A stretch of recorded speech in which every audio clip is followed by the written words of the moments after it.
Masya Allah. Hari ini berjumpa lagi.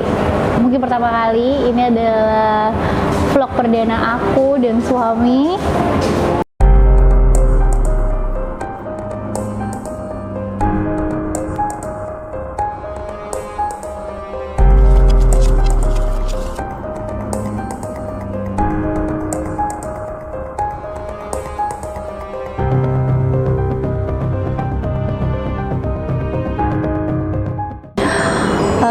Tahu kan sekarang tuh dunia tuh digital gitu sayang, Yes. ya kan? Dunia digital otomatis kita bisa berinteraksi bukan hanya dengan teman kita, bukan hanya dengan orang tua, tapi bisa dengan public figure, artis dan sebagainya kan. Nah, sedangkan yang seperti kita ketahui itu banyak banget mungkin laki-laki dan perempuan yang ngefans dengan suatu public figure. Ya. Kebanyakan kalaupun misalnya kita di catcalling gitu ya, seorang perempuan kayak sweet gitu, itu kan kamu mah pelecehan gitu, mungkin ya ada beberapa yang perempuan marah gitu kan. Tapi yang aku lihat tuh banyak sekali perempuan-perempuan atau misalnya teman-teman di luar sana itu yang tanpa sadar kadang mereka kalau komen di akun suatu public figure tuh ke arah yang kurang baik gitu, misalnya kayak wah gitu yang bikin emang ya gitulah kata-katanya yang kurang ya. Apakah itu termasuk dari di mata hukum tuh seperti apa? Jadi pertama kita harus tahu arti pelecehan itu sendiri gitu. Pelecehan itu adalah suatu perilaku tidak menyenangkan, baik secara nyata atau tidak, secara verbal atau secara fisik.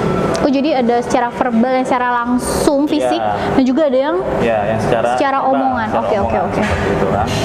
Jadi itulah ketika pelecehan itu dilakukan di dunia nyata, yaitu bisa dianggap itu sebagai perbuatan yang tidak menyenangkan. Tidak menyenangkan ya. Ketika misalkan kita, hey cantik, atau misalkan menyuruh hal-hal yang bersifat pornografi atau seperti itu, nah itu kan dianggap melakukan pelecehan terhadap harga dirinya. Oh, seperti itu.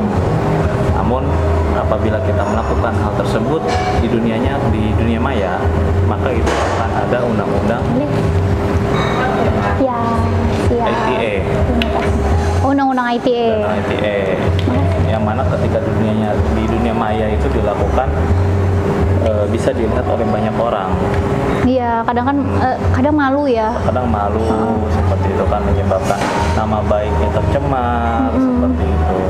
Dan itu sangat-sangat bisa dituntut oleh secara hukum. Karena apa? Oh, itu bisa. Kalau misalnya si public figure itu tidak berkenan, yang public figure laki-laki nih ya, misalnya nggak berkenan nih, merasa risih nih, dilecehkan terus. Public figure rata-rata dia kan medsosnya itu terbuka oleh ketika salah satu orang melakukan secara verbal di medsosnya, otomatis dilihat banyak orang. Iya. Seperti itu, dan itu mengundang banyak orang untuk melakukan komentar atau mungkin ikut juga melakukan pelecehan. Oh iya. Itu biasanya bisa diproses itu dengan pasal berapa?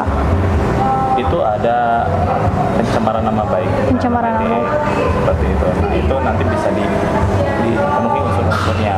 Ketika perbuatan itu di muka umum, dilihat banyak orang, otomatis di situ bisa kena pidananya, dan tidak main-main, di atas 5 tahun ancaman pidananya. Oh gitu. Boleh dikasih tahu nggak kira-kira yang biasanya suka menjerat tuh di pasal berapa?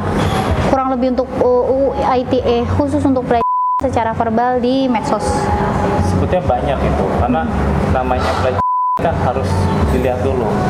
Ketika dia melecehkan secara fisiknya atau udah mengaksi atau pornografi anak, itu banyak itu pasal-pasalnya, turunannya. Oh, tapi nanti bisa diselipkan di sini ya, dikasih tahu ya berapa. Kita cantumkan di skrip kita gitu kan, bunyi pasalnya. Karena banyak sekali itu namanya hukum itu berbicara dengan perbuatan.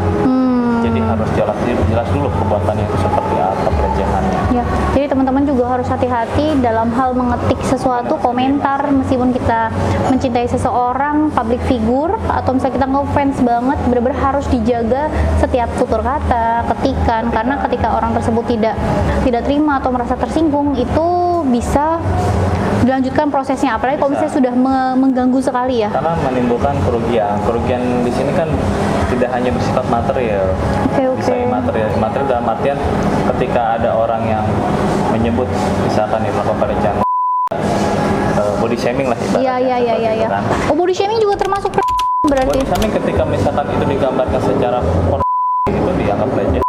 Oh. Ketika ada yang menyinggung salah satu bagian tubuh vitalnya. Oke. Kan udah kan harga diri dia. Tapi fisik iya, dia juga. tapi berarti nanti untuk body shaming kita bisa bahas lebih dalam lagi ya. Lebih dalam lagi, itu nanti kan akan mengarah ke pembulian juga nanti ujung-ujungnya. Oh, ini bagus banget nih. Ini suatu pelajaran buat teman-teman. Jadi kita harus lebih bijak dalam bermedia sosial, dalam hal apapun komentar di media sosial karena ada pertanggungjawaban hukum ya. Betul, tidak serta-merta kita melakukan perbuatan itu seenaknya sehingga oh ya udahlah terserah maksud saya Iya, gitu kan iya. ya, nggak bisa seperti itu.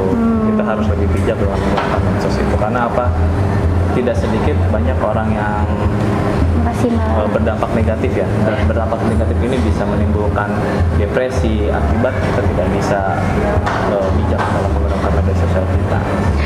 Jadi mungkin ini bagus sekali. Jadi buat teman-teman yang ada pertanyaan sekitar kasus apa yang sedang dialami atau mau curhat, boleh komen di comment section.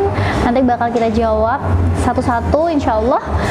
Dan terima kasih suamiku sayang. Sama-sama, semoga bisa memberikan pencerahan ya kepada teman-teman semua yang terkait masalah seksual atau pelecehan apapun lah yang pada intinya itu menyebabkan harga diri seseorang itu merasa terganggu atau terhina. Kita akan berjumpa lagi di next episode, tentu saja dengan aku dan juga suami aku Ella Muhammad.